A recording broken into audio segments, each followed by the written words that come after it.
Hello guys, and welcome back to End All Wars with our Eastern Entente playthrough. In the last episode, I had probably the longest monologue I've ever had in my entire life playing a strategy game, telling you everything that was happening in the war, going over my upcoming battle plans, all the things that were being set in motion, and all the things just going on.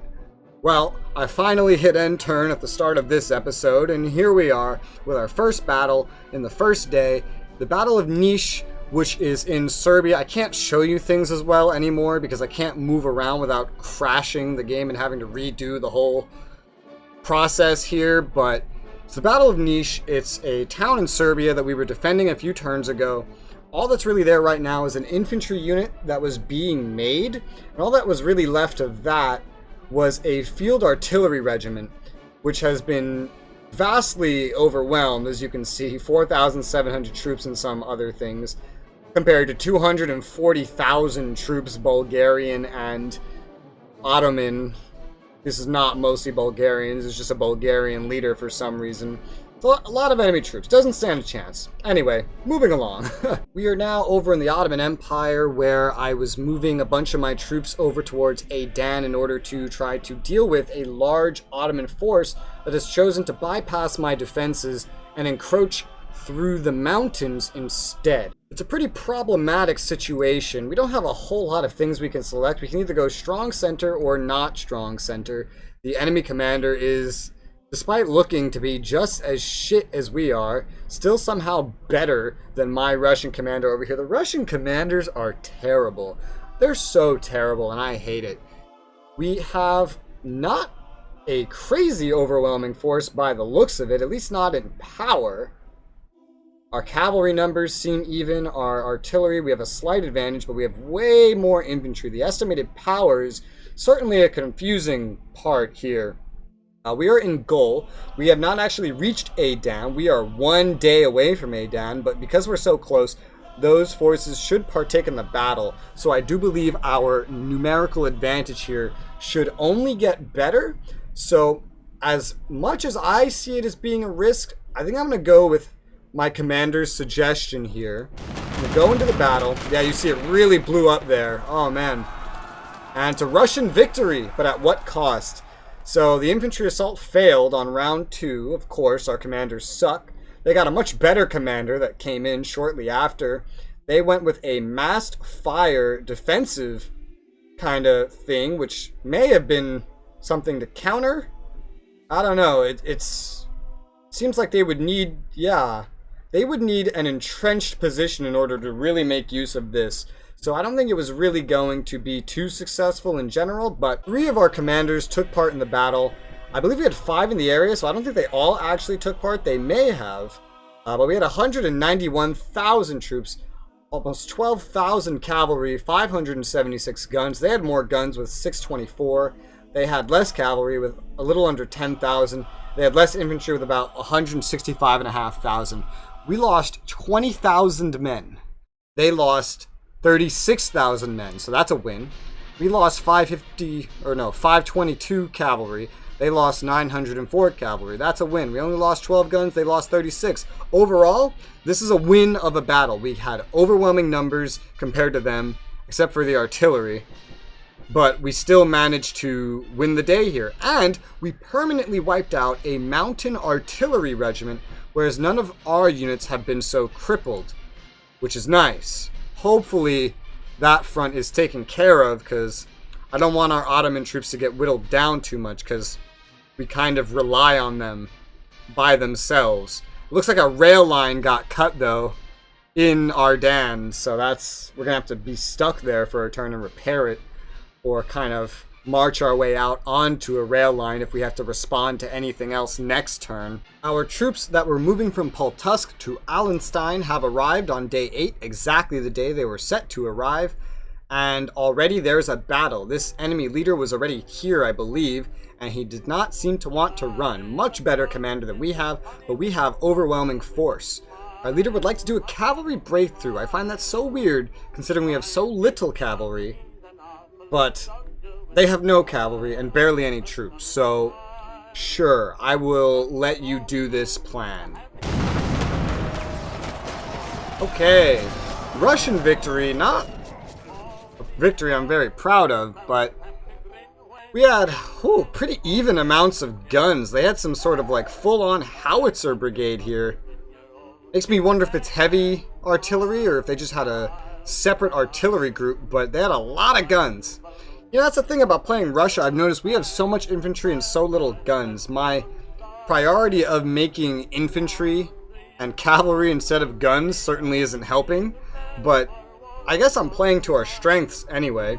I'm surprised our total losses then aren't higher in the war because, you know, those infantry casualties stack up, but casualties of guns don't. Guns, in fact, probably prevent casualties and add more to your opponents. But, I don't know, it's working out for me so far. Our conscripts are doing pretty well. We only lost 6 guns. They lost 6 guns. We had a little bit more. We had 3 times their cavalry, a little bit more. We lost 286. They only lost 32, so that's a shame.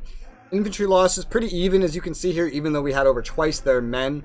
So, kind of shameful performance, but they were entrenched. So, at least they have that going for them. But we have the overwhelming force, so hopefully we managed to chase them out. The battle only lasted 1 round. They went with a prepare to withdraw deployment. So, they may have retreated. They look like they're still there and may be retreating. There are more enemies surrounding the area, so anything can happen. Looks like our troops that are trying to march towards Lemberg are going to get caught off at Rawa Ruska, because it looks like the Austrians have moved forces into Rawa Ruska, so we may have a battle in a different location than I expected based on the aggressive movements of the enemies. This is why I keep ending up in the defensive in this war, because anytime I want to go on an offensive, my enemy goes on an offensive and I have to respond defensively, and then I just can't keep up with their movements. Here we are in Allenstein again. We had a better enemy commander than my commander, but somehow it's enough. No, I don't even know, but we can see that they are going to go with a harass enemy deployment. Don't know what kind, but my commander would like to go with a wave assault this time. We still vastly outnumber the enemy, but the enemy's numbers, well, power, seems to be better than ours efficiency-wise, and, you know, we still have more artillery, but it seems they have more dedicated artillery groups, and that seems to be adding something to their power. And I know they have neighboring forces that can get involved in this battle as well. Our force that moved in south to capture Ripon hasn't actually arrived yet, so we are not fighting with our full army group here. So hopefully things go well. He wants to go with the wave assault, which is a counter to the skirmisher deployment, and doesn't really get countered by anything in here, so I'd say that's a pretty safe bet. Let's go with that. And hopefully a better battle than last time, for sure. For sure a better battle than last time. Half the enemy force here that we have to deal with to begin with. Minuscule cavalry, like less than a third of our guns. These ones were not entrenched at all. We were still on the offensive, so we are the ones attacking here. We only lost 2,500 men this time, and we killed almost 8,000 of a 25,000 men complement. So I'd say those are pretty good results. And now here we go, moving it over to Rawa Ruska. We arrived in Rawa Ruska, and we weren't on the offensive, so I do think that these guys are attacking us here. It's a fairly sizable force, 622 combat power, but we still have overwhelming force here. He wants to go with an infantry assault. We don't know what they're up to because their leader is better than ours. They have a fraction of our infantry. They do have some cavalry, but a fraction of it, and only a fraction of our artillery. There may be other units in the surrounding area that will get involved, but I will go again with my general's idea. I like usually my general's ideas. They seem to work out mostly well. So going with the infantry assault. They did get some reinforcements in the middle of the battle here. Without a doubt, I saw some major reinforcements, and we have a huge, 6-round battle here? Absolutely massive. We lost permanently no units, but the enemy lost an entire supply train, so that's 100 to 200 gold they just lost. They'll have to print more money to deal with that, jacking up their inflation. Let's see. They tried to prepare to withdraw, defend their escape route. It felt like the rest of the enemy forces only joined like halfway through the battle. Our infantry assault failed as per usual. We were in the defensive, but only with a 5% entrenchment rating, so we barely dug anything. We had some potholes, if anything. And wow, guys, they had 90,000 men, 16 tanks by the looks of it, 80 vehicles, 4,660 cavalry, 240 guns. We had 504 guns, 9,220 cav, and 170, almost 4,000 men. Let's look at this. We lost 18,500 men. We lost almost 800 cav. We lost 24 guns. That's nothing compared to their twice the amount of guns, 52 lost. They're nearly 3 times the amount of cav, 2,904. They lost almost twice the amount of infantry, 32,500, an absolutely massive amount of troops compared to what they had here. They lost all 16 of their remaining tanks and all 80 of their vehicles. This is a massive victory, and I certainly hope we get some national morale. Last turn, we didn't really get any national morale gain from any of our battles. We didn't lose any. We only lost it to the war weariness that happens every turn. This will hopefully give us a little bit of a boost, I'm hoping. And now we have another battle at Niche where our defending, building infantry group has been completely wiped out finally. And with that, Niche, I believe, has finally fallen to the encroaching Ottoman and Bulgarian Central Power forces. Over here on the easternmost part of our Ottoman front, where we only had a militia garrisoned in a city, we have suffered a defeat at the hands of an encroaching 40,000 strong man force. We may have had 12,000 men, but they were only some ragged, untrained militia. We lost over 10,000 of them, but they did manage to take down at least 1,230 enemies with them. It's not going to help our KDR very much, but at least these losses are very minimal, and it doesn't seem like we've lost the actual city yet, even after 6 rounds of combat, so the militia is serving a delaying tactic, just as I hope that they do. But the surrounding countryside, as you saw there, completely fucked, completely messed up, not in a very good position, and that town is destined to fall. I knew it was destined to fall the moment this front opened up, and here it is. Now the militia has been completely wiped out, another 2,000 in losses, but we did take out 152 cavalry and over 4,000 men this time with us. So we traded 12,000 militia for 6,000 to 7,000 total losses between infantry and cavalry of actual trained Ottoman forces. So, while not, numerically a good trade, I'd say it was a good trade at the very least. But that city is now lost. That is the first city to, well, not the first, the second city to be lost. We reclaimed the other one on the Ottoman front, and now they will push up towards Iverin, I believe it's called, which is a notable town that we kind of want to keep in our hands. It's a objective town for the enemy. Minor objective town. Don't know how that's going to go with this going. Another battle, the Battle of Busk. So our troops, at least one of our commanders, has managed to arrive in Busk from Ruska after that major battle and met some enemy troops when he arrived.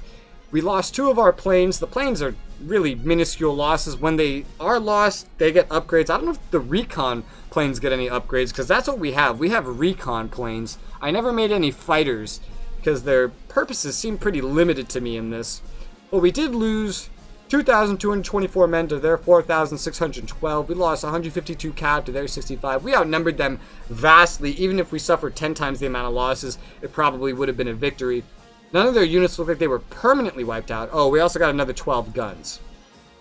But it looks like we've actually completely taken over Busk. But they do seem to still have forces in Ruska, which concerns me. I may have to rail back there despite accomplishing what I wanted to accomplish here. And now, my big HQ force has arrived in Kongsberg and is going on the offensive. This is one of the biggest battles, I think, of this. Maybe, at least one of the biggest intentional battles, and one of the ones where we have the least advantage in. 3 out of 4 of my generals are deactivated. It's not looking too great here. Wants to do a wave assault. We certainly outnumber them in infantry, even in cavalry. Some advantage here in artillery. We're fighting the defending garrisons and some fair amount of German forces here on our road to try to take all of Eastern Prussia. Let's hope our HQ and Finnish forces do not let us down. HQ and Finnish, the HQ is filled with Russian forces.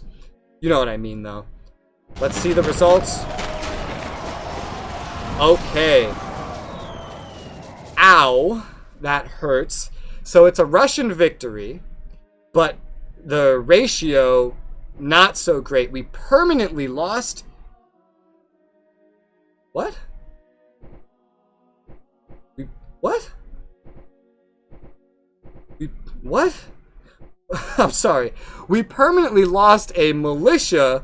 I think I may have accidentally let this militia follow the army from the town that they left from. This happens sometimes. Like when you tell an army to move somewhere, they also pull the militia in the town with them. I very commonly don't catch this, and then the militia ends up advancing with them. So it looks like we got completely a militia unit wiped out, which would explain half of these casualties, like 12,000 of it. But in total, we had about 25,000 losses, 254 cavalry losses. We wiped out 10,000 men, 65 cav, 12 arty. They are very well entrenched, so if the militia is really all we lose, sure, the numbers don't look pretty, but at least it didn't come from our main forces, but maybe we wouldn't have had to lose that at all if I didn't drag them with us accidentally. Oh well, I'm not going to go back and try to change that. I wish, yeah, you could see on Villau, there's no militia there now. I accidentally dragged the militia with me. God fucking damn it. I wish that wasn't a mechanic. Like, it's not even a mechanic. It just drags everyone with you, and now we have nothing in Villau. No militia here to speak of. That's so annoying. I know it's not, that's a lie. It's not even mostly aesthetic. Because I just lost an entire militia unit, that's another 12,000, a little over 12,000 losses on our total losses. That's another unit that I have to build if I go into here and, you know, we look at the, where's the militia? Militia division, it's another 20 money, 24 conscripts, and 2 turns of building. That's just, it's so annoying. Alright, so we're in a new turn now, and I've gone ahead and done everything that I think I'm going to do. We got an event, the Bolo Pasha. It's just some Frenchman spy, was German agent, betrayed France. They spent 250 money in order to gain some spy unit. I don't even know what spy units do because I don't have any. Still pretty quiet in Africa.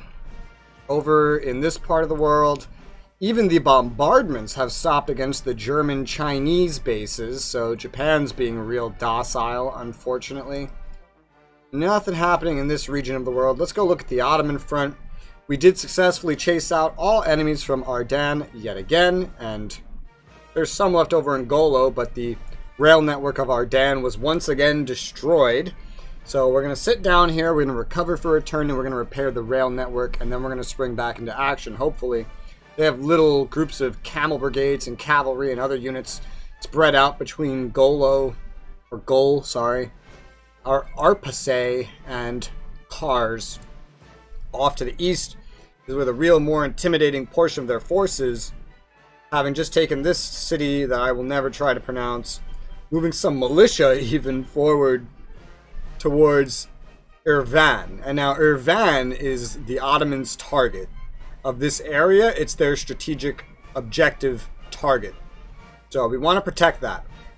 In Greece, I forgot to mention, by the way, Salonika here is the objective of the Central Powers out of Greece. Every time a nation joins the war, I believe, even the minor ones, the opposing side gets at least one bare minimum objective against them in order to gain some sort of morale point and victory point benefit from taking something from them over, while Salonika is the only Greek one and it's already fallen.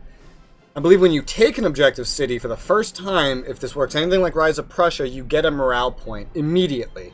So that's that. If they take Erevan, they'll get a morale point. That's a shame. Right now, I certainly can't protect it. But, you know, I'll try my best. Hopefully they just don't take it. It has a infantry brigade here protecting it, as well as some militia and some defending artillery. We lost quite a lot of militia this past turn, which I'm not very happy about. Well, some of them I'm okay with. It's the one that accidentally got dragged along that I'm most unhappy about, but, you know, there's probably some kind of hotkey to make it so a unit doesn't move that I just don't know. I think in Rise of Prussia there was a way to stop it from happening, but I believe that's putting a unit in sentry status, and I already do that and it doesn't work, and I fucking hate it. Because that is not the first time, far from the first time that I've moved a militia on accident. That's the first time one has got completely wiped out as a result. I'm sure a sizable fraction of my losses so far are militia units, and I wish I could separate them and look at them more objectively, because just going in here and seeing that I've lost 700 and almost 13,000 men, well, great. I know offhand that about 50,000 of these probably are militia, and that's a huge chunk, if we're being honest. I don't know, though. I don't know this information. I don't know it for the rest of them either. So I wish I did, because then I could separate whether or not my losses are actually important or not. I could have 2 million losses in militia, and that's, who cares? But if I have 2 million losses in actual upfront fighting forces, that means a lot. You see what I mean? So looking at these casualties, I'm realizing is less of a reliable way to figure anything out than I would hope. I do want to point out something in the battles. We did gain 3 morale this past turn from battles. Here's the first point, was at goal here in the Ottoman area, where we kicked some Ottoman ass and chased them back. Took some good losses ourselves, but the battle was good enough that we got a morale point out of it.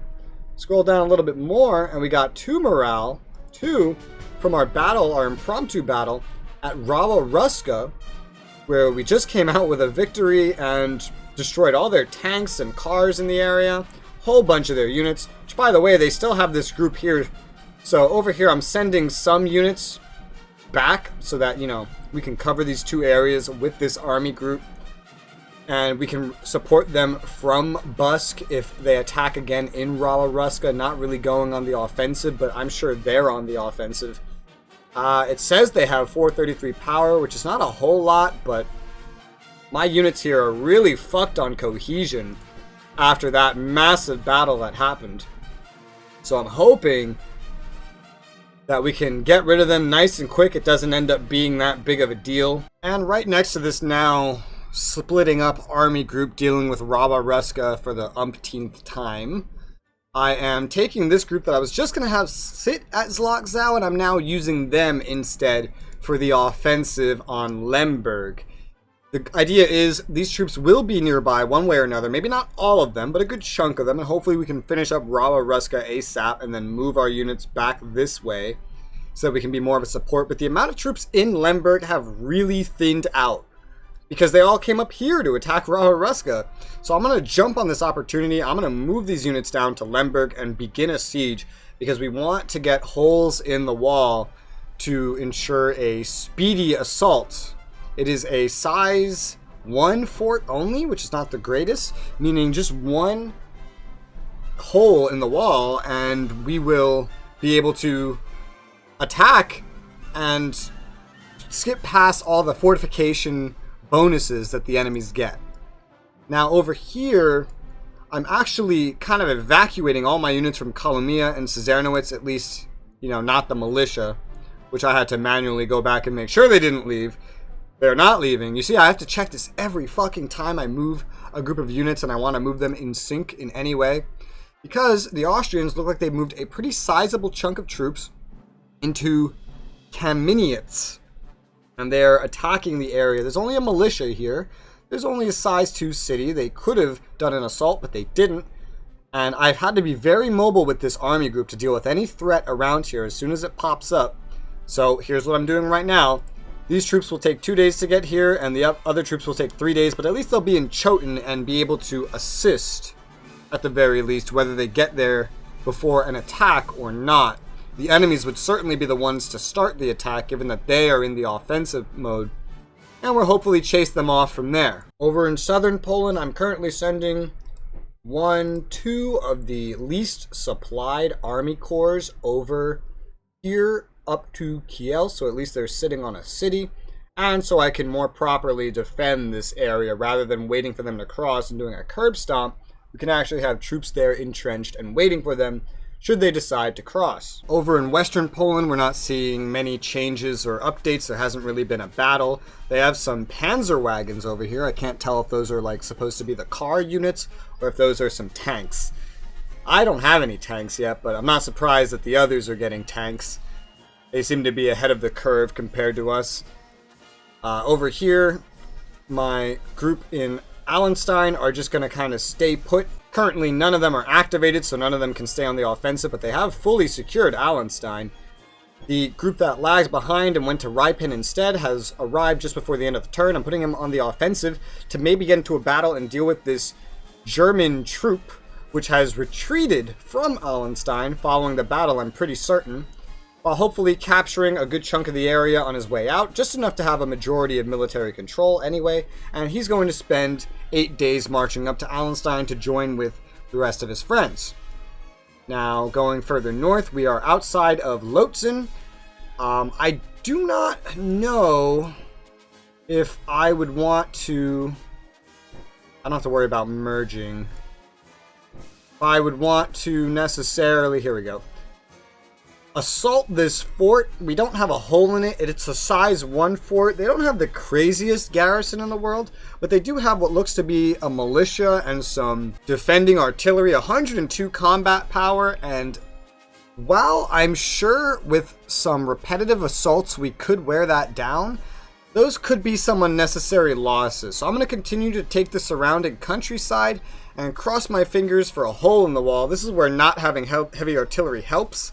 Heavy artillery would certainly help push this along. It may even bypass needing a hole in the wall. I'm not sure. Let me look at that unit real quick. And look at that bonus. A siege bonus. It may. I'm not so sure. It works a little differently in this than Rise of Prussia, I think. Similarly, we are not going to assault in Königsberg yet. We're still besieging. There's still a large amount of enemies here. They did not retreat. Some super heavy artillery seems to have retreated, but I don't know why I call them super heavy. They're just heavy, I think. But we're going to just stay on the offensive over here and try to whittle away at them as we continue to besiege Königsberg and push against the Germans in Eastern Prussia. Up at the top left, you can see this is a rare turn where I've chosen to use pretty much all of my state funds. I went ahead and purchased 3 more cavalry because I want to finish making my cavalry. These are the last 3 cavalry I can even purchase.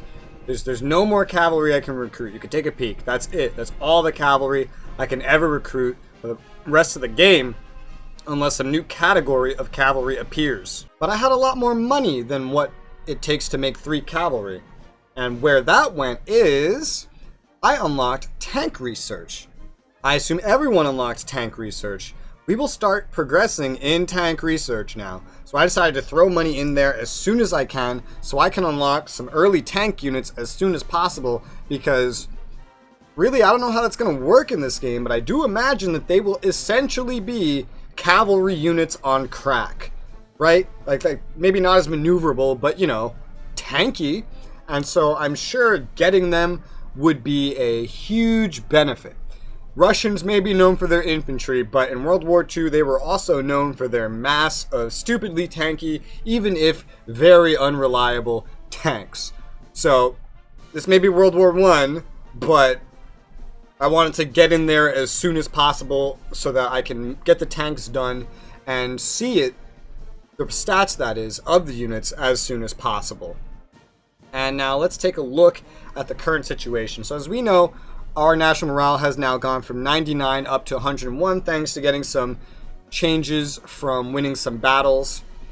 The Central Powers has gone down, I believe, by 2. I think they were at 86, and the Western Entente has gone up by 3. So, considering everyone goes down -1, that means the Central Powers lost 1 from battles overall. They may have gained some from battles too. And considering that the Western Entente is going down 1 this turn, that means they actually went up by 4. It's a pretty big deal.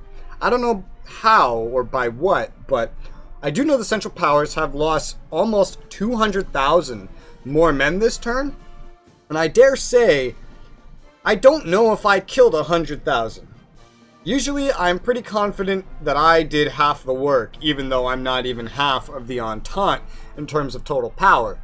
while I'm sure I'm doing more work overall than the Western Entente, I don't think that I killed that many units. So I do think the Western Entente did a decent amount of work this turn on the ground, and I think that's where they got their power. They may have also been capturing things, but I did notice that their naval power shrank by like 100 or 70, so there must have been some pretty consequential naval battle that happened, and I feel like the Centrals must have won that.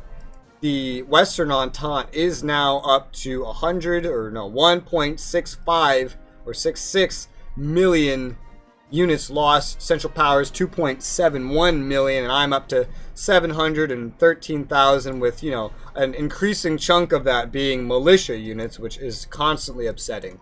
Voriaburg, which was basically fully controlled by the Entente, is no longer, but its rail line was cut. This rail line is cut. I don't know if it was already cut. The surroundings of Nancy have been retaken by the Western Entente. The siege of Trento seems to have just been abandoned, and instead now Innsbruck is being besieged. Down in Serbia, you know, more and more of it is falling to the Bulgarian and Ottoman forces.